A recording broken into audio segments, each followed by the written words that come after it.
Salut à tous et à toutes, chers téléspectateurs de Telenovela. Bienvenue sur la chaîne Yvon des Dramas. Aujourd'hui, je vous présente le résumé de la série Catalina saison 3, l'épisode 30. Donc, abonne-toi et active la cloche de notification et tu recevras toutes nos prochaines vidéos. De l'autre côté, à l'hôpital, Hilda essaie de faire revenir Carlos à la raison. Celle-ci, pendant un moment, réussit à le faire. Mais comme par enchantement, tout d'un coup, Carlos se met à faire comme un chien et veut mordre Hilda. Quoi? Non, attends, je suis là. Attends, c'est pas Hilda. C'est pas parce qu'il a moi qui va me... Puis, Hilda s'enfuit donc pour aller parler au chef de l'hôpital. Elle ne comprend pas ce que la sorcière ou alors quel genre de sort cette sorcière a bien pu jeter à son ex-mari. Elle est vraiment choquée et bouleversée. De l'autre côté, à l'hôpital, Diana vient voir sa mère. Elle dit à sa mère qu'il faut qu'elle aille se reposer car elle a déjà trop mis long à l'hôpital. Puis elle profite de l'occasion pour informer à sa mère qu'elle s'est fiancée et qu'elle va donc quitter la maison pour aller vivre avec celui-ci. Et lorsque sa mère demande qui est son fiancé, elle dit que c'est l'ami de Titi, un dealer. Chose qui étonne vraiment sa mère, mais Diana dit à sa mère qu'elle n'est pas là pour parler avec elle, mais pour l'informer qu'elle est fiancée comme elle le voulait. De l'autre côté, dans la chambre de Albiro, celui-ci est toujours en train de discuter avec Santiago.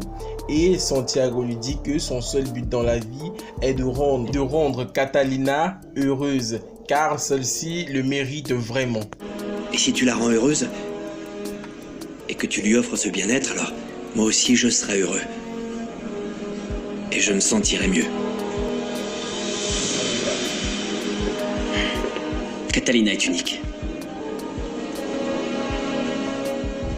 Et mon seul but dans la vie, Albero, c'est de la rendre heureuse. De l'autre côté, à l'hôpital, Diana est toujours en train de dire à sa mère que désormais elle ne serait plus une proxénète, qu'elle ne ferait plus la prostitution comme sa mère a toujours voulu, qu'elle a trouvé un homme riche et que le plus essentiel dans la vie, c'est d'avoir beaucoup d'argent et de vivre dans une grande maison. Or, dans le quartier, elle vivait dans une porcherie, mais sa mère est vraiment déçue de tous les mots que sa fille est en train de lui dire. Au même instant, Catalina la moyenne est en train de sortir de la chambre avec son père Albiro. Et lorsque Diana voit ceci, elle se dirige immédiatement vers eux. Diana s'approche donc de Catalina et demande à celle-ci ce qu'elle fait encore à l'hôpital. Elle dit qu'elle est venue pour chercher son père. Puis Diana dit à Catalina qu'elle devrait immédiatement la passer la couronne, car c'est elle la seule qui mérite être la reine, maintenant que Daniela est morte. Puis Catalina dit qu'elle peut oublier cela, car elle ne lui passera jamais sa couronne. Diana menace ensuite Catalina. La seule dans cette vie qui mérite de porter la couronne sur sa tête, c'est moi. Ah oui, tiens, pourquoi? Ça ne pourrait arriver que dans l'hypothèse où je me lève comme ça un matin et que je me dise « Oh tiens, si je lui passais ma couronne », je réfléchis. Non, ça n'arrivera jamais. Tu devrais pourtant y réfléchir. Je dis ça, je dis rien, c'est simplement un petit conseil. Aidez-moi bien tous les deux. Quoi? À partir de maintenant, mesurez chacune de vos paroles et apprenez à me traiter avec respect ou je ne réponds plus de rien. C'est bien compris? Oh, c'est fou ce que tu me fais peur. Laisse tomber, elle ne fait que brasser de l'air. De l'autre côté, au commissariat, le chef de la police, Granado, informe journaliste Miguel et la maman de Valentina qu'il serait très difficile qu'ils capturent le cannibale Martin ces jours-ci là. Il ne veut surtout pas donner de faux espoirs à ces deux, mais il les promet que tôt ou tard, il va capturer ce Martin et il paiera pour chacun de ses crimes. De l'autre côté, Santiago vient voir son fils. Il demande à celui-ci si sa mère est rentrée. Premièrement, il nie, mais il s'en va dans la chambre et voit les habits d'infirmière que celle-ci a laissés. Puis son fils se met à lui dire toute la vérité et dit qu'il ne comprend pas ce qui se passe, car ni sa mère ni son père ne sont là pour le parler et il est tout le temps seul. Et sa mère Zouraya l'a fait promettre de ne rien dire à personne. Il ajoute qu'il a trouvé sa mère très bizarre, qu'elle a pris tout l'argent qui était là et les bijoux et qu'elle s'est en allée avec la voiture. Oui, maman est venue. Elle était très bizarre. Elle est venue, elle a mis tout son dessus-dessous, elle a pris des bijoux et de l'argent. Mais je sais pas moi ce qui se passe. Tu me racontes rien et maman c'est la même chose. Désolé de t'avoir menti. Mais maman m'a demandé de lui promettre de rien te raconter, papa. Mais je te l'ai raconté.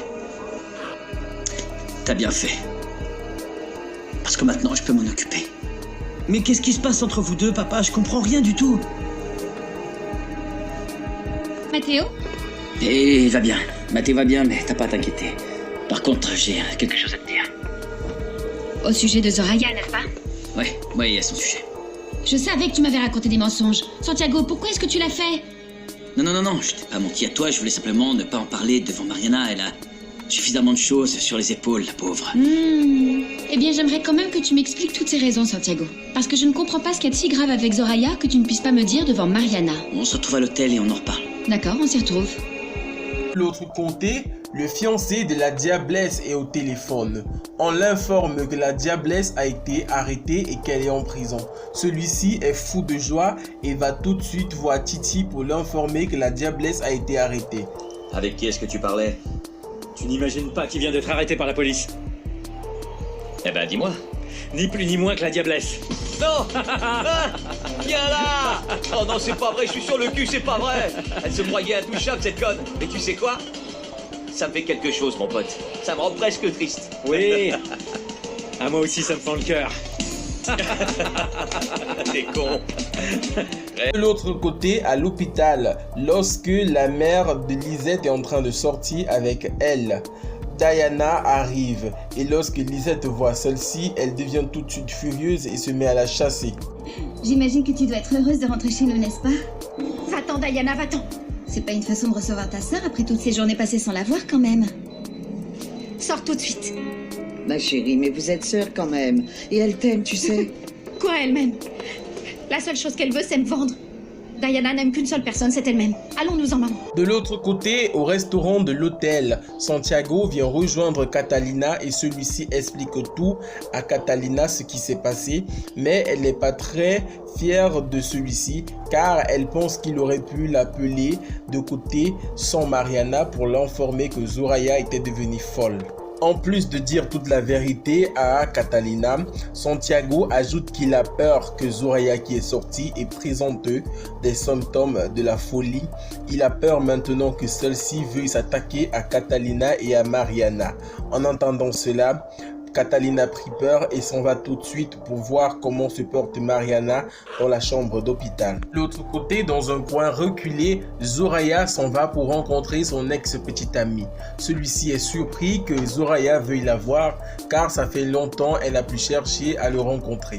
Celle-ci demande donc à son ex-petite amie qu'elle veut une arme à feu pour se protéger car il y a quelqu'un qui est en train de la pourchasser. Celui-ci ne comprend rien mais il dit à Zoraya qu'il a une arme sur lui et demande à celle-ci si elle veut bien le prendre. J'ai un petit ranch pas loin et je pourrais t'apprendre à tirer. Et bon, après ça, tu pourras aller faire tout ce que tu as envie de faire. Je veux simplement pas que tu te tires une balle dans le pied parce que ce serait ballot, mon tendre amour. Ah, mais doucement, fais gaffe quand même.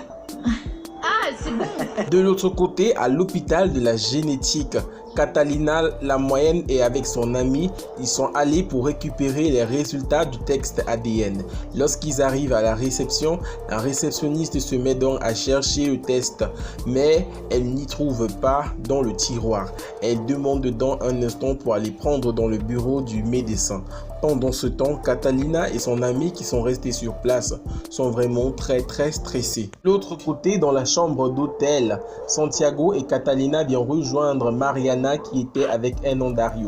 Celle-ci se met à dire à Hernandario qu'ils doivent bientôt retourner pour les États-Unis. Elle propose donc à Hernandario de l'épouser afin qu'il obtienne le visa pour aller avec elle aux États-Unis.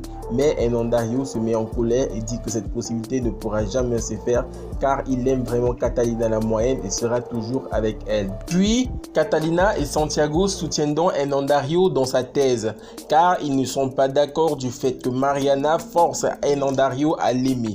Santiago propose donc à Hernandario de l'aider à obtenir un passeport. En attendant, il faudrait qu'il signe une attestation pour approuver que sa fille sorte du pays. Et Santiago va l'aider à obtenir un visa afin qu'il puisse venir aux États-Unis rendre visite à sa fille quand il voudra.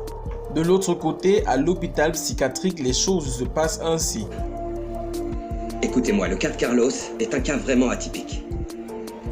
Parfois, il a des moments de grande lucidité. Mais la plupart du temps, il passe ses journées à se comporter comme s'il était un véritable chien. Et c'est particulièrement déconcertant pour nous. Ça c'est sûr. Je ne pensais pas que j'allais le retrouver dans cet état. Je vous comprends, Madame Marine. Je vous comprends. Écoutez, pour vous, ça a été un choc violent de le voir ainsi, n'est-ce pas? Alors même que vous ne souffrez de rien. Alors que lui, si.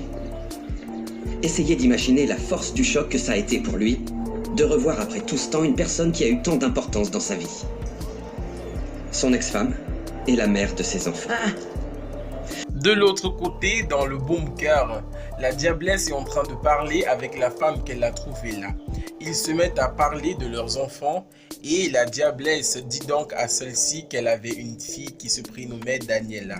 Elle aimait beaucoup sa fille, mais elle a commis l'erreur de mettre sa fille dans son business et ce business a fini par la prendre sa fille. Que cette fille était la seule chose qu'elle aimait vraiment sur terre. Puis elle demande à cette femme si elle a des enfants. La jeune femme lui répond que non, elle n'a pas des enfants, mais que là maintenant elle est enceinte de 2 mois et ne voudrait surtout pas que son enfant naisse en prison. De l'autre côté, à l'hôpital gynécologique, les résultats arrivent enfin et lorsque l'infirmière donne les résultats à Catalina, celle-ci n'arrive pas à l'ouvrir. Elle passe donc à sa copine en lui demandant de l'aider à ouvrir. Celle-ci ouvre donc et lit ce qui est y écrit et celle-ci écartille les yeux et Catalina demande donc ce qui est écrit sur le résultat, mais celle-ci n'arrive pas à parler et c'est là que se termine cet épisode. D'après vous, cet enfant est bel et bien l'enfant de Hernandario ou alors Mariana a menti à tout le monde? Dites-le moi en commentaire.